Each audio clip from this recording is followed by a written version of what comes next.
Thank you for your kind words, Dr. Praveen. Good evening, my friends. Uh, Today I am going to discuss simplifying insulin therapy for people with T2DM, my in clinic experience. So, there are so many factors facilitating for the success of insulin initiation, and uh, these are which control fasting plasma glucose and postprandial plasma glucose, and maintaining HbA1c, and with a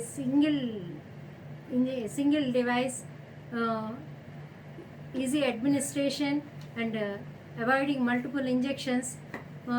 These are the factors for the success of insulin initiation. Here are the success factors: offer direct control of postprandial glucose with idagast.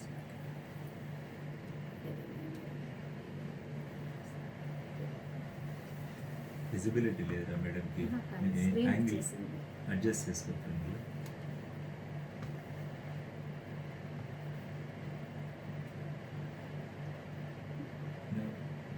-1 slide.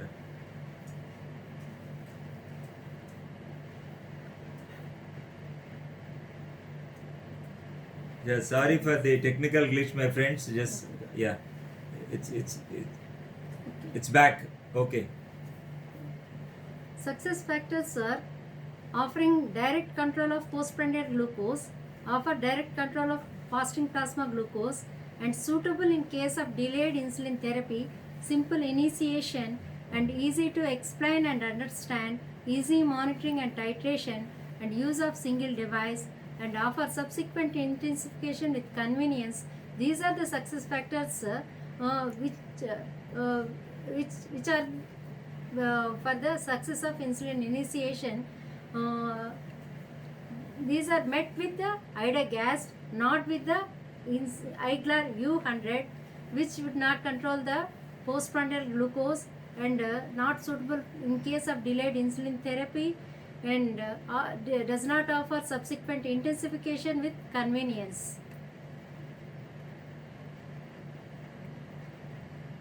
Yes.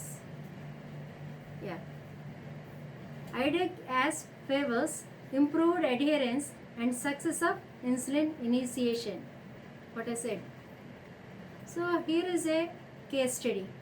A 54-year-old male, Kamalesh, working in a bank, has 8 years history of diabetes, complaining of burning pain and numbness of feet, diagnosed with hypertension 5 years back, and his current treatment is sitagliptin and metformin 50 mg plus 1000 mg twice a day, and tablet glyclazide extended release 90 mg once a day, and atorvastatin 20 mg once a day, and amlodipine 5 mg once a day, and telmisartan 80 mg once a day, and his BMI is 26.5 kilograms per square meter, and his HbA1c is 9.6%, and fasting plasma glucose is 220 milligrams per deciliter, and postprandial glucose is 310 milligrams per deciliter.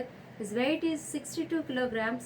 Examination revealed early diabetic retinopathy with clinically significant macular edema in the left eye.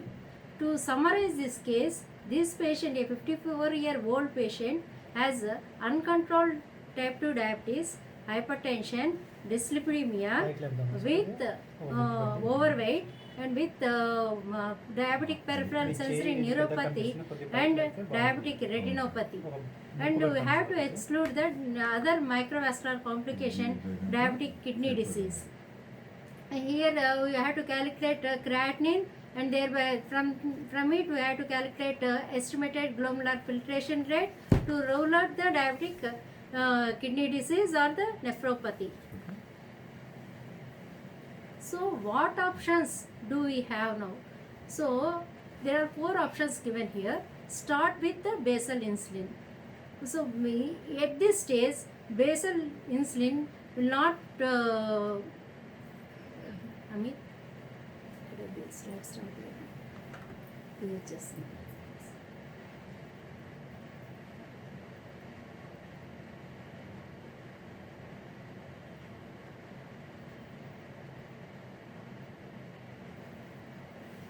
sorry. Basal insulin will not maintain the postprandial glucose You read out excursion. all four, then you start discussing. What are all the options here first? Yes. Afterwards you discuss. Start with basal insulin, start with co-formulation insulin, start with basal bolus therapy and add pioglitazone. One is start with basal insulin. If we start with the basal insulin, it will control fasting plasma glucose but not the postprandial glucose. So HbA1c will not be maintained. So it is not the option here. Next, coming to the co-formulation insulin, which is nothing but the combination of the insulin degludec plus and insulin aspart, well, that is nothing but ida gas, which maintains both fasting plasma glucose and postprandial plasma glucose and thereby reduces the HbA1c with less incidence of hypos. So this is the best option. And coming to the next, start with the basal bolus therapy. This is also a good option, but the disadvantages are number of injections and weight gain and history of hypos and maybe patient adherence and compliance may be less with this basal bolus therapy because of multiple injections. They may miss the dose. So I don't advise this for the in Indian scenario. And next, coming to the pioglitazone. So in this case, I would not advise pioglitazone as the patient already has had diabetic retinopathy, clinically significant macular edema. This pioglitazone increases the macular edema. So I would not recommend this in this case. So insulin initiation, once a day ida gas versus once a day Iglar U100. So a study was conducted in 296 insulin naive patients with T2DM from 0 to 26 weeks. Out of this, 147 patients were put on ida gas once a day with existing OADs and 149 patients were put on Iglar U100 once a day with existing OADs. We will see the results. OD ida gas versus OD Iglar results were, the first diagram shows the HbA1c. So the light grey color shows the Iglar U100 and blue color shows the line shows the IDEC ASP. So there is a considerable reduction of HbA1c with ida gas compared to the Iglar U100. And coming to the fasting plasma glucose, so superior reduction in HbA1c with ida gas compared with to Iglar U100. So coming to the second diagram, there is superior fasting postprandial glucose control at the evening meal with ida gas. See this diagram with pre-breakfast and 90 minutes after breakfast and pre-lunch and 90 minutes after lunch, pre-dinner. There are equally maintained glycemic control, but after 90 minutes after dinner, there is excursion of the postprandial excursion of the glucose with Iglar U100 but not with the ida gas. And at bedtime and after 4 a.m. it will be maintained. So there is superior postprandial glucose control at the evening meal with ida gas. And coming to the fasting plasma glucose, there is no much difference. There is similar control with the both Iglar U100 and ida gas because of the 70% of the degludec, basal component of the injection degludec. So coming to the last graph, there is lower risk of confirmed hypoglycemia with ida gas compared with the insulin glargine U100. There is 27% lower rate of hypoglycemias with ida gas. So 70% basal dose through once a day ida gas provides similar fasting plasma glucose control as compared to once a day Iglar U100. See this graph. There is no much difference achieving the desired fasting plasma glucose level with once a day ida gas. So once a day ida gas offers significantly better postprandial glucose control after the major meal missed by the basal insulin, as I said before.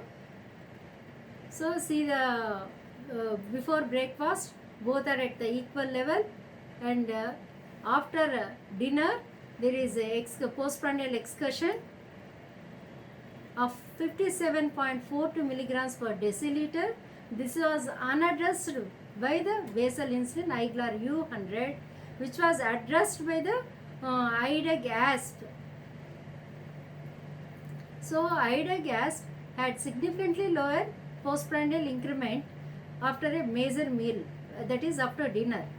Ida-gasp offsets the need for separate prandial insulin injection at initiation to control high postprandial glucose levels commonly seen in Indian people with diabetes. So by controlling both postprandial glucose and fasting plasma glucose, once a day ida-gasp offers superior reduction in HbA1c compared to once a day Iglar U100. There is superior HbA1c reduction of 1.4% towards target with ida-gasp. See the graph. So options for insulin initiation. So improved safety of once a day ida-gasp versus once a day Iglar U100. So there is first graph shows that there is 27% lower risk of overall confirmed hypoglycemia with ida-gasp compared to Iglar U100, and 25% lower risk of nocturnal confirmed hypoglycemia with ida-gasp compared to Iglar U100 in this right side graph. So in patients uncontrolled on OADs, insulin initiation must offer better efficacy without compromising. So this first graph shows 43% of patients with ida-gasp achieved HbA1c less than 7% without any hypos, and only 25% of patients who are put on Iglar U100 achieved HbA1c less than 7% without hypos. So with ida-gasp, 72% more patients achieve their targets without experiencing hypoglycemia than once a day Iglar U100. So coming back to our case treatment, sitagliptin metformin was continued along with the drugs for the management of hypertension, and glycoside was discontinued, and laser photocoagulation was also advised for the macular edema and done, and therapy with ida-gasp was initiated as 10 units with the breakfast according to the patient preference of the major meal, and the dose was titrated to 22 units over 12 weeks. At the end of 12 weeks, fasting plasma glucose is 122 milligrams per deciliter, and post breakfast is 158 milligrams per deciliter. At the end of 12 weeks, HbA1c decreased from 9.6 to 7.3 desired HbA1c, and home glucose monitoring showed improvement in blood glucose levels as well, and vision improved, and so did the neuropathic symptoms, and patient feels more energetic and interested in work. So there is a review article of stepwise intensification of the insulin therapy in type 2 diabetes management, exploring the concept of basal plus approach in clinical practice. This is nothing but, basal plus is nothing but insulin degludec plus insulin aspart combination ida-gasp. This basal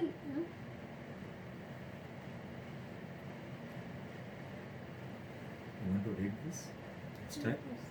Not read, not necessarily. not necessary. Okay. However, the progressive nature of the type 2 diabetes and the inability of the basal insulin to correct excessive postprandial glucose excursions mean that insulin therapy will eventually need to be intensified, typically by adding prandial insulin as a part of basal bolus or premixed insulin regimen.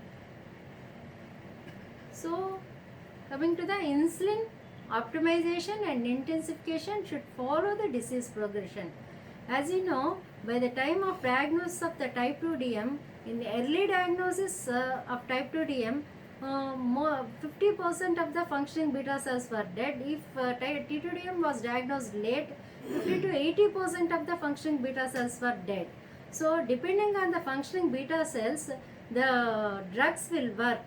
Along with the lifestyle, they will manage the glycemic control and blood sugars. So, in the initial phase, when the functioning beta cells were more, with lifestyle and OADs and blood sugars were maintained. And later on, so after as the disease progresses, the functioning beta cells are getting declined. Every year, functioning beta cells decline is 4%. We have to add basal insulin to the existing OADs. So, next, coming to the optimization. This is to titrate the dose to reach and maintain the glycemic targets. Then intensification is required to maintain the glycemic control along like basal and 1 to 4 bolus insulins bar premix plus OADs, and intensification for additional mealtime coverage may be required.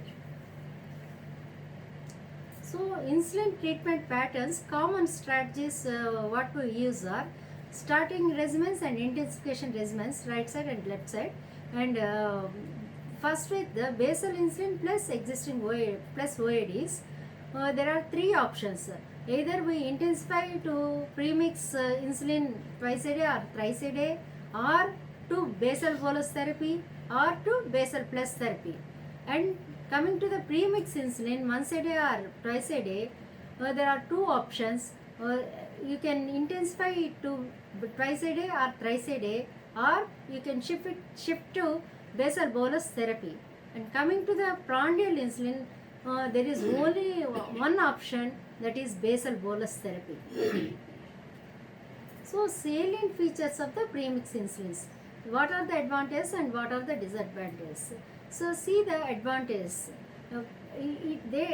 Premix insulin takes care of both postprandial glucose and fasting plasma glucose in a prick, and easy intensification from once to twice. Easy for a patient to use and adhere one insulin and one device. And limitations are: do not allow for separate correction of fasting plasma glucose and postprandial glucose, and do not cover 24 hours, lack of predictability, need for resuspension, and the most common limitation is hypos and weight gain. So, this is a very busy slide of danger of hypoglycemia. The effects of severe hypoglycemia at baseline on macrovascular events at 4-year follow-up. So, the macrovascular disease events were enhanced with the severe hypoglycemia. So, like coronary artery disease, like myocardial infarction or stroke, because severe hypoglycemia causes increased sympathetic activity, thereby increasing the inflammatory markers, thereby destabilization of the atherosclerotic plaque, thereby causing the vascular dysfunction and inflammation, thereby causing the cardiac arrhythmias and sudden cardiac death. And sometimes even severe hypoglycemia may lead to seizures and coma and death lastly, finally. So, salient features of the basal bolus therapy. So, what are the advantages? It is more physiological, and it takes care of both fasting plasma glucose and postprandial plasma glucose, and holy grail of insulin treatment. Holy grail of insulin treatment is nothing but the delivery of insulin in the body where it is required. and limitations. What are the limitations? Because it is complex, needs multiple injections and requires multiple self-monitoring of blood glucose and weight gain and hypos and number of injections, so huge burden to the patients. These are the limitations. So coming to the next case, Mrs. Sajida, a 70-year-old lady with depression, burden of therapy and laser CSME and she underwent coronary artery bypass graft and gaining weight on basal bolus injections, and her HbA1c is 8.3% and creatinine is 2.1. So to summarize this case, a 70-year-old lady with uncontrolled type 2 DM underwent coronary artery bypass with CAD, underwent coronary artery bypass with stage 4 DKD and along with depression and overweight and with burden of therapy. She when she comes to clinic, she says, I will not monitor and I will stop insulin. I have had enough due to depression and due to multiple injections. She vexed and she says this. What to do? So to compromise this, so we changed the basal bolus therapy to basal plus, that is co-formulated insulin, ida gas, 30 units in the morning and 30 units in the evening, night, along with the linagliptin 5 mg OD, which is a DP4 inhibitor, which can be used in all stages of the DKD, from beginning from the stage 1 to the ESRD, even in during dialysis or after post dialysis. It is only one gliptin which can be used without any dose titration. So options for insulin intensification. So co-formulation versus basal bolus therapy, there is a comparison trials. So this trial was conducted from 0 weeks to 38 weeks. The patients with type 2 DM were selected. The number was 532. Inclusion criteria is type 2 DM and age more than 18 years, treated with basal insulin regimen more than 90 days, prior to screening plus or minus OADs for at least 90 days, excluding TZ, and HbA1c 7 to 10%, both inclusive. And out of this, 267 patients were put on ida gas once a day plus OAD and intensified after 26 weeks to ida gas once a day to twice a day. And coming to the IGLAR U100 and plus IAS once a day along with OADs from baseline, and after 26 weeks IGLAR U100 once a day and IAS was made from once a day to twice a day or thrice a day along with the OADs, intensified the treatment. We will see the results. The randomization is 1:1. This is the open label study, and subjects on ida gas OD what not reaching the glycemic target, HbA1c more than 7%, will be intensified to ida gas BID. And whereas subjects in the IGLAR arm not reaching the glycemic control with intensified with one additional IAS dose to IGLAR OD, IAS BID or TID thrice a daily for the remaining 6 weeks of the intensification period. So sulfonylureas and glenites were discontinued at randomization, other OADs continued unchanged. So the results, co-formulation versus basal bolus therapy results. You can see the first graph shows the similar both with co-formulation and ida gas and basal bolus therapy, there is similar reduction in HbA1c. And coming to the second one, So much later now. okay, so there is a similar reduction of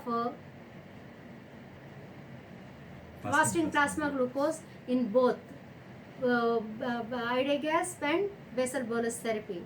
And coming to the hypoglycemia, so Ida Gasp offers less hypoglycemia compared to the basal bolus therapy at 10% of less hypoglycemia at 26 weeks of study and 14% of less hypoglycemia incidence after 38 weeks.